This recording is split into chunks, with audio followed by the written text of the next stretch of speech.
Anda mau mencapai garis akhir kalau Anda nak ngerti pelayanan dan pekerjaan apa yang Tuhan titipkan di hidupmu. PR dari Ibu Gembala. Doa sungguh-sungguh, puasain sungguh-sungguh. Tuhan, apa yang kau mau dengan hidupku?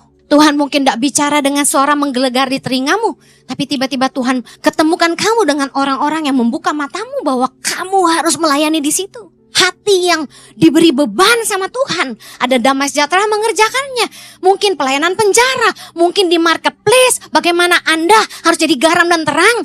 Memuridkan teman-teman di marketplace. Para pebisnis. Orang-orang di dunia IT. Menghasilkan karya-karya yang luar biasa. Yang kemudian mempermuliakan nama Tuhan. Haleluya. Dengar baik. Jangan lagi sibuk cari berkat. Carilah kerajaan Allah dan kebenarannya. Maka semuanya ditambahkan dalam hidupmu. Kalau Anda ngerti kehendak Tuhan dalam hidupmu, Anda tidak akan goyah. Anda akan tetap percaya. Saya akan khotbah tentang finish line, garis akhir.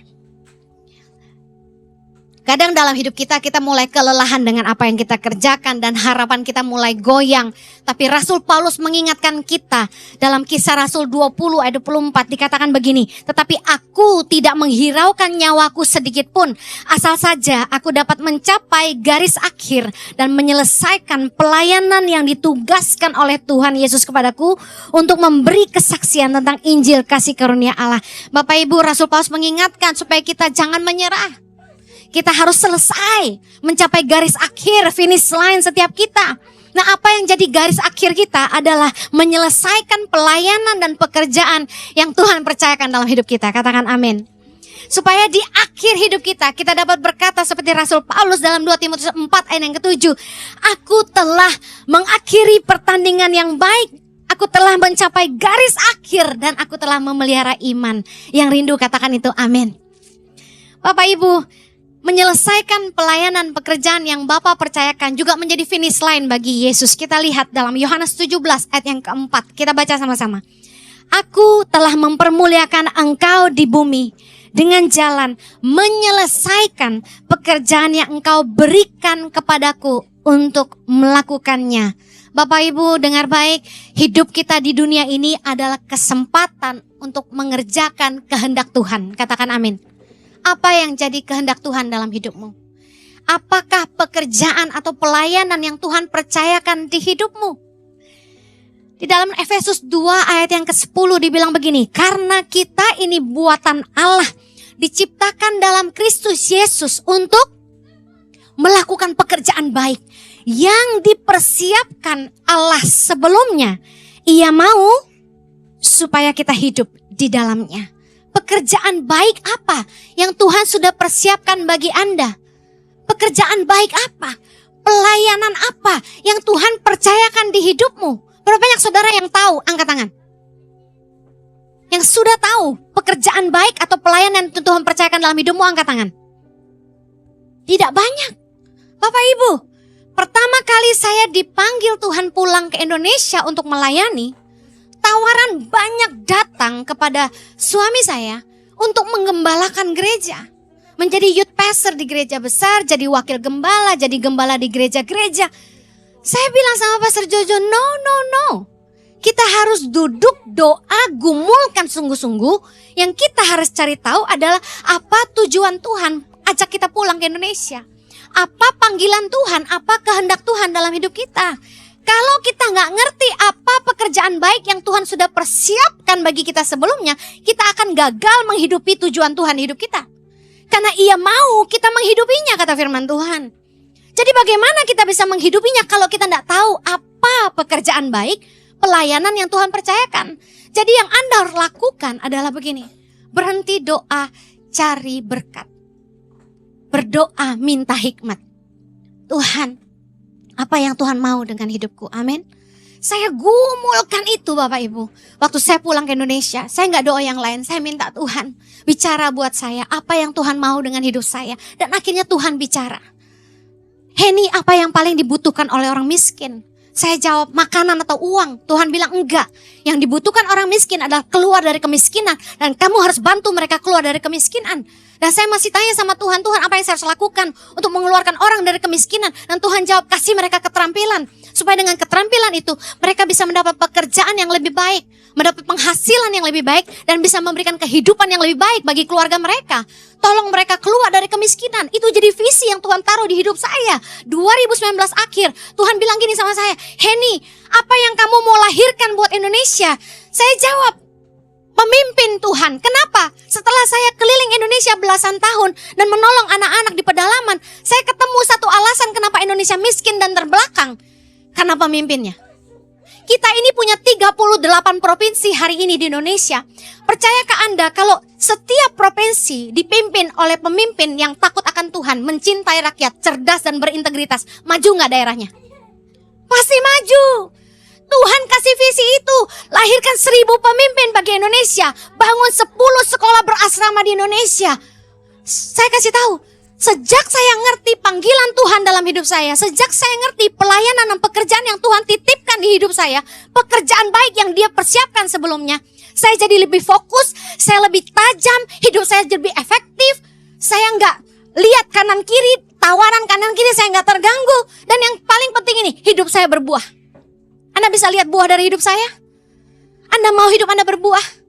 Dengar baik, bagaimana Anda mau mencapai garis akhir kalau Anda nak ngerti pelayanan dan pekerjaan apa yang Tuhan titipkan di hidupmu? PR dari Ibu Gembala, malam ini dan sampai seterusnya, sampai Anda dapat itu. Doa sungguh-sungguh, puasain sungguh-sungguh. Tuhan, apa yang kau mau dengan hidupku? Tuhan mungkin tidak bicara dengan suara menggelegar di telingamu, tapi tiba-tiba Tuhan ketemukan kamu dengan orang-orang yang membuka matamu bahwa kamu harus melayani di situ. Hati yang diberi beban sama Tuhan. Ada Damai Sejahtera mengerjakannya. Mungkin pelayanan penjara, mungkin di marketplace. Bagaimana Anda harus jadi garam dan terang, memuridkan teman-teman di marketplace, para pebisnis, orang-orang di dunia IT menghasilkan karya-karya yang luar biasa, yang kemudian mempermuliakan nama Tuhan. Haleluya. Dengar baik, jangan lagi sibuk cari berkat. Carilah kerajaan Allah dan kebenarannya, maka semuanya ditambahkan dalam hidupmu. Kalau Anda ngerti kehendak Tuhan dalam hidupmu, Anda tidak akan goyah. Anda akan tetap percaya. Bagaimana kita menguatkan pengharapan kita di dalam Tuhan, ini penting. Karena menghadapi hari-hari sulit ke depan, banyak tantangan, banyak godaan, kita harus semakin menguatkan pengharapan kita di dalam Tuhan. Yang pertama, berharaplah pada janji Tuhan dan bukan janji manusia. Katakan manusia mengecewakan. Bilangan 23 ayat 19. Kita baca sama-sama. 3, 2, 1. Allah bukanlah manusia sehingga ia berdusta. Bukan anak manusia sehingga ia menyesal. Masakan ia berfirman dan tidak melakukannya, atau mengucapkan janji dan tidak menepatinya. Dengar baik, Tuhan itu bukan manusia yang bisa berdusta. Tuhan itu bukan manusia yang lalai akan janjinya. Manusia bisa janji lalu lupa, betul? Manusia bisa janji lalu kecewa. Dia nyesel bantu kita. Tapi Tuhan tidak pernah menyesali janjinya dalam hidup kita. Katakan amin. Ulangan 7 ayat 9 kita baca. Sebab itu haruslah kau ketahui bahwa Tuhan Allahmu, Dialah Allah, Allah yang setia, yang memegang perjanjian dan kasih setianya terhadap orang yang kasih kepadanya dan berpegang pada perintahnya sampai kepada beribu-ribu keturunan. Katakan amin. Katakan Allah setia akan janjinya. Yosua di dalam Yosua 21 ayat 45 memberikan kesaksian bahwa tidak ada satupun janji Tuhan yang gagal. Dan saya pun mau menyaksikannya hari ini. Bahwa tidak ada satupun janji Tuhan yang gagal dalam hidup saya. Amin. Kadang kita mulai lelah dengan banyaknya pergumulan dan tantangan di hidup kita. Waktu kita ngejar janji Tuhan, kita perlu disegarkan kembali dengan mengingat kembali janji-janji Tuhan di hidup kita. Kita perlu dikuatkan, kita perlu disegarkan. Waktu saya ngalamin tantangan dengan tangan pengharapan, susah cari guru di Indonesia Bapak Ibu, susah sekali. Cari guru yang benar-benar punya hati buat bangsa, terpanggil untuk melayani gak mudah. Apalagi pedalaman Indonesia itu luar biasa menyengsarakan medannya. Dan Bapak Ibu, saya tidak menyalahkan mereka, tapi ini panggilan Tuhan dalam hidup saya. Waktu saya mulai patah arang melihat anak-anak yang saya investasi hidup buat mereka. Mereka bukannya tumbuh besar jadi anak yang tahu berterima kasih. Mereka tumbuh besar dan punya visi untuk membantu orang tua. Tapi enggak, tapi ada yang kemudian di tengah jalan keluar. Udah lagi kuliah tahun kedua keluar. Aduh, sedihnya minta ampun. Ada yang udah lulus menghilang. Aduh saudara, saya kasih tahu. Waktu saya tuh lagi patah arang, putus asa. Apalagi pernah satu kali ada staf yang merendahkan saya dan bilang gini, ibu yakin visi dari Tuhan itu ibu kerjain bener? Wah, kadang-kadang kata-kata itu gak enak di telinga. Belum lagi orang-orang luar yang menyerang. Saya kasih tahu, waktu kita mulai lemah, waktu kita mulai lelah dengan pergumulan di hidup kita, kita perlu mengingatkan diri kita sendiri dengan firman Tuhan. Ayub 23 ayat 10. Ayo kuatkan dirimu dengan baca ini sama-sama. 3, 2, 1. Karena ia tahu jalan hidupku. Seandainya ia menguji aku akan timbul seperti emas. Kakiku tetap mengikuti jejaknya. Aku menuruti jalannya dan tidak menyimpang. Perintah dari bibirnya tidak kulanggar. Dalam sanubariku kusimpan ucapan mulutnya.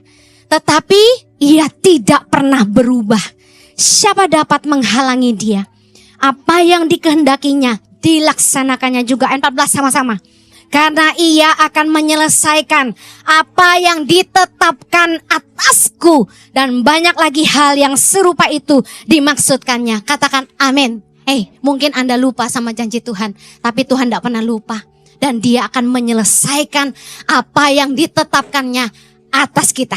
Katakan amin. Jangan percaya sama omongan manusia. Percayalah sama janji Allah. Sekalipun janji Tuhan di hidup kita kelihatan mustahil, tapi percayalah bahwa tidak ada yang mustahil bagi Allah. Kebanyakan orang yang berjalan dalam janji Tuhan dipandang gila sama dunia. Anda ingat Nuh? Saya berkesempatan melihat bahtera Nuh yang tentu bukan asli ya. Saudara, diceritakan bahwa orang-orang di zaman Nuh itu menganggap dia gila. Karena ketika dia membangun bahtera itu sekitar 75-100 tahun dikatakan. Itu di tengah-tengah musim kering. Lalu bahteranya gedenya minta ampun saudara. Gak tanggung-tanggung. Terus belum lagi, masa bangunin bahtera tuh buat apa gitu loh. Nuh, lu mau berlayar kemana? Diledekin, dibilang gila. Apalagi mulai masukin binatang satu-satu Bapak Ibu. Yang haram dan yang gak haram. Orang mulai pikir, wah mulai sinting nih Sinu, kasihan. Bapak Ibu, waktu orang tuh berjalan dalam panggilan Tuhan sering dibilang sinting. Sama saya dibilang gila. Mama saya bilang saya gila. Bayangin kalau mama sendiri bilang gila, yang lain bilang apa? Dia bilang gini mama saya. Semua orang kalau bisa ke Australia itu mau ke Australia. Lu ngapain pulang ke Indonesia? Make sense sih. Hari gini pada pengen kerja di kebun. Metik cherry dan strawberry katanya. Supaya dapat visa ya. Untuk kerja di Australia ngumpulin duit. Bener gak sih? Masa tukang pijit saya juga mau pergi? Saya bilang jangan pergi lo. Pijit gua. Saya kasih tahu. Mama saya bilang gini. Kamu tuh PR, permanent resident Australia. Yang notabene tuh dapat duit dari pemerintah karena punya anak di sana kan.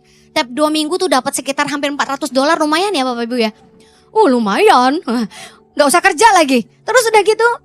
Saya sama anak-anak saya sama suami saya kalau ke rumah sakit gratis tis. Ngelahirin anak kembar, sesar. Mau normal, mau sesar, free saudara. Ngelahirin anak 2 ceprot dikasih bonus $6.000 saudara. Hadiah cuma-cuma dari pemerintah. Enak gak tuh? Enak. Suami saya gajinya gede lagi. Tiap minggu tiang papa saya dikasih duit $2.000 tiap minggu saudara. Enak gak tuh? Enak. Punya rumah gede, punya kerjaan mapan. Kok pulang? Mama saya bilang, emang gila lu? Iya, gila buat Tuhan gak apa-apa. Saudara, orang yang ikut Tuhan harus siap dibilang gila sama dunia. Bapak Abraham terima janji Tuhan, punya apa? Keturunan. Seperti pasir di lautan, bintang di langit. Lah, Sarah mau beranak berapa kali? Umur berapa? Sarah umur berapa waktu itu? Sekitar 90-an. Bayangin udah mati, haid, udah gak mens Bapak Ibu. Terima janji yang neko-neko, aneh-aneh. Gak masuk akal manusia, bener gak? Diguyu gak tuh sama tetangga? Wah, nenek centil. Masa Abraham pasti bilang sama saudara-saudaranya, betul gak? Aku dapat janji Tuhan akan punya keturunan seperti pasir di lautan dan bintang di langit. Mereka mikir, lu berbuat berapa kali setiap hari? Sarah memang mau hamil berapa kali gitu? Buat dunia tuh gak masuk akal janji Tuhan. Abraham sudah tua, umur 100 tahun. Sarah udah mati haid. Tapi semua orang yang berjalan dengan Tuhan harus berjalan dengan iman dan pengharapan. Ibrani 10 ayat 23 berkata, marilah kita teguh berpegang pada pengakuan tentang pengharapan kita. Sebab Ia yang menjanjikannya setia. Mungkin kita gak setia sama Tuhan, tapi Tuhan setia akan janjinya, amin. Kalau kita tuh lemah, ingat janji Tuhan. Gak ada yang mustahil bagi Dia. Kalau Tuhan panggil saya untuk melahirkan 1000 pemimpin bagi Indonesia, saya percaya sebelum saya mati, saya akan lihat paling gak beberapa jadi di depan mata saya. Amin. Haleluya. Biarpun kita dibilang gila sama dunia, ayo jangan pernah menyerah. Ingat janji Tuhan di hidup kita. Yang kedua, bagaimana menguatkan pengharapan kita di dalam Tuhan. Mengingat kebaikan dan janji Tuhan di masa sulit. Mazmur 77 ayat 11 sampai 12 kita baca yuk. Aku hendak mengingat perbuatan-perbuatan Tuhan. Ya, aku hendak mengingat keajaiban-keajaiban-Mu dari zaman purbakala. Aku hendak menyebut-nyebut segala pekerjaan-Mu dan merenungkan perbuatan-perbuatan-Mu. Waktu lagi putus asa, lagi capek, hampir menyerah, ambil waktu untuk self-reminding. Ingat-ingat perbuatan-perbuatan Tuhan, kebaikan-kebaikan Tuhan, mujizat-mujizat, penyediaan-penyediaan yang Tuhan sudah buat di hidupmu. Ingat gini, Tuhan sudah bawa aku sejauh ini. Masakan Tuhan tidak selesaikan. Amin. Waktu kita merasa putus asa, cara terbaik untuk bangkit adalah mengingat kebaikan Tuhan. Ada lagu yang bilang, ingat kasih-Nya, ingat kebaikannya, dan anugerah-Nya, selamatkanku. Dikatakan di chorus, ku takkan lupa janjinya, ingat kebaikan Tuhan. Ya ampun, Tuhan itu setia, amin. Coba ingat-ingat kamu berangkat dari mana dan ada di mana hari ini. Saya tuh tiap kali ingat-ingat kebaikan Tuhan gitu. Saya makanya suka ambil waktu tuh sendirian. Kenapa? Di saat gak ada orang, cuma kita sama Tuhan. Waktu kita ngingat-ingat kebaikan Tuhan, Anda tuh gak akan kuat. Anda akan ngerti betapa Tuhan bermurah hati. Betapa Tuhan telah bermurah hati kepadaku. Amen. Coba ambil waktu 1 menit. Pejamkan matamu, ingat kebaikan Tuhan di hidupmu.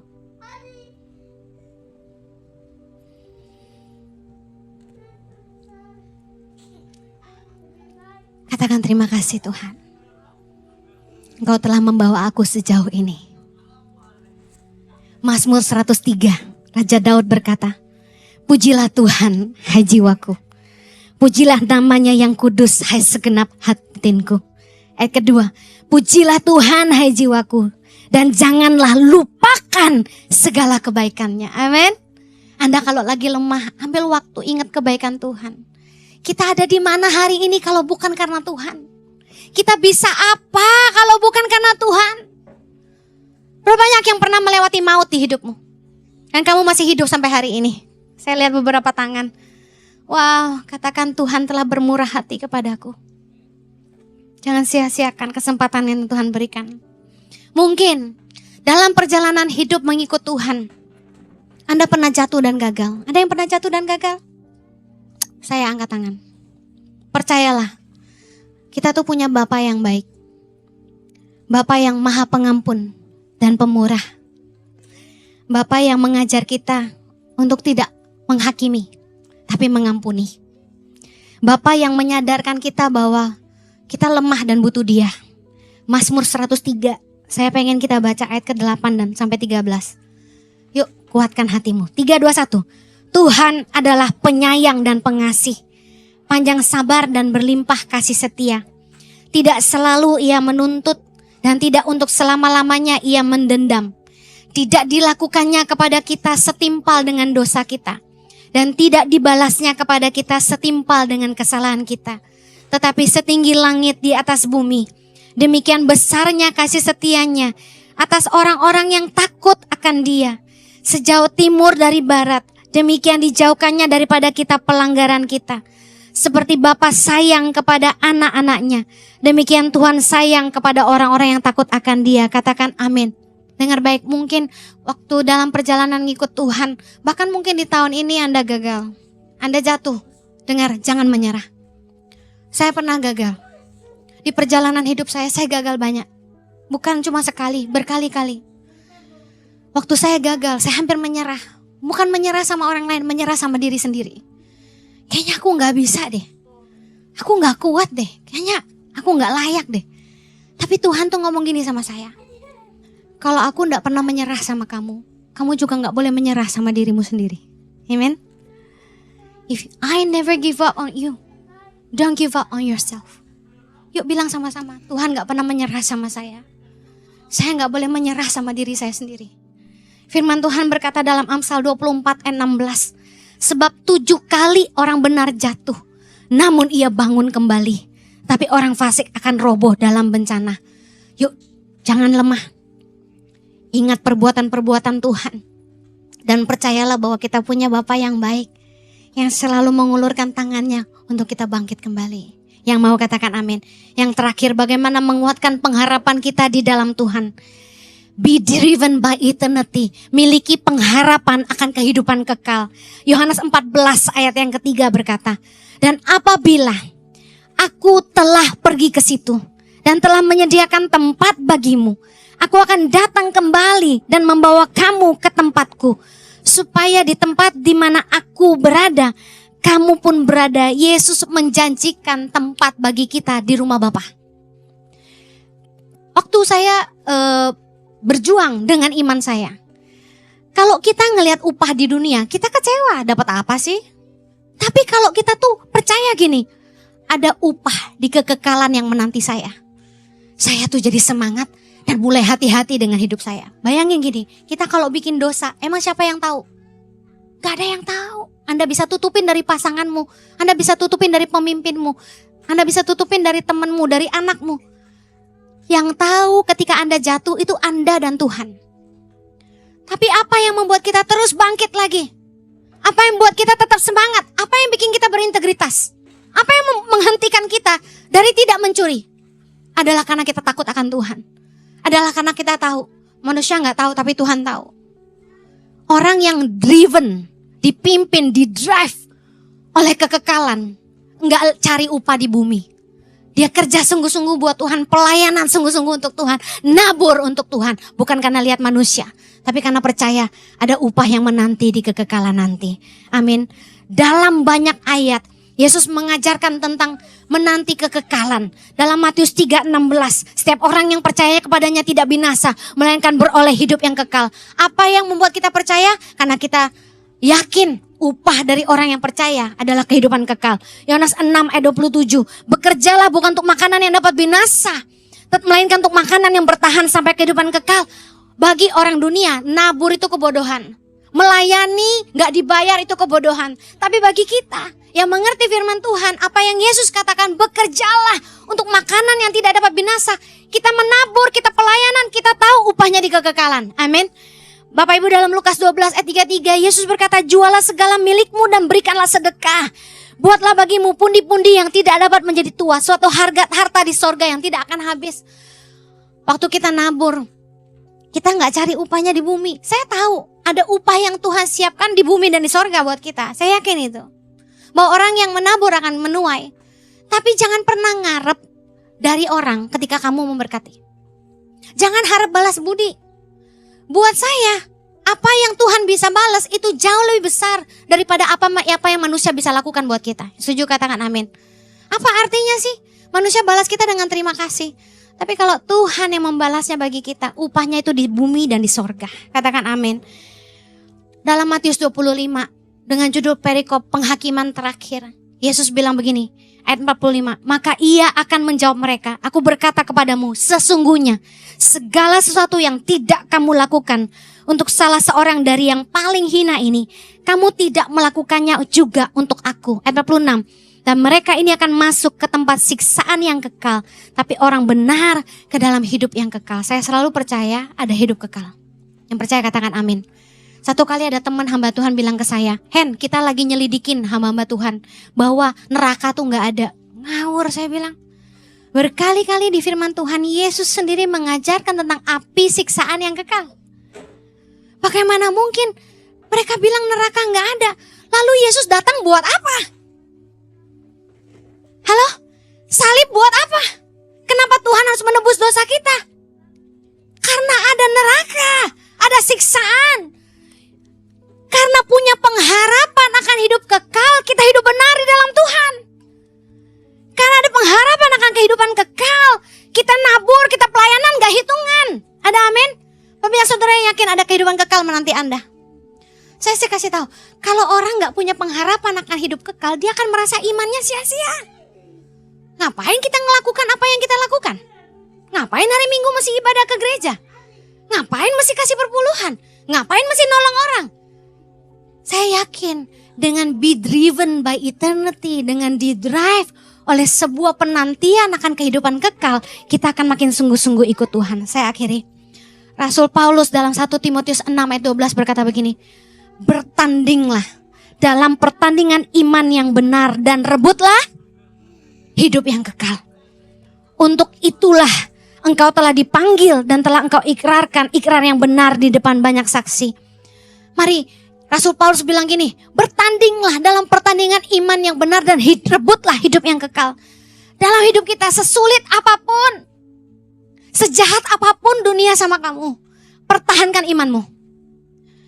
Bertandinglah dengan cara yang benar. Hiduplah dalam kebenaran firman. Jangan pakai cara-cara dunia. Yakinlah kehidupan kekal menanti Anda.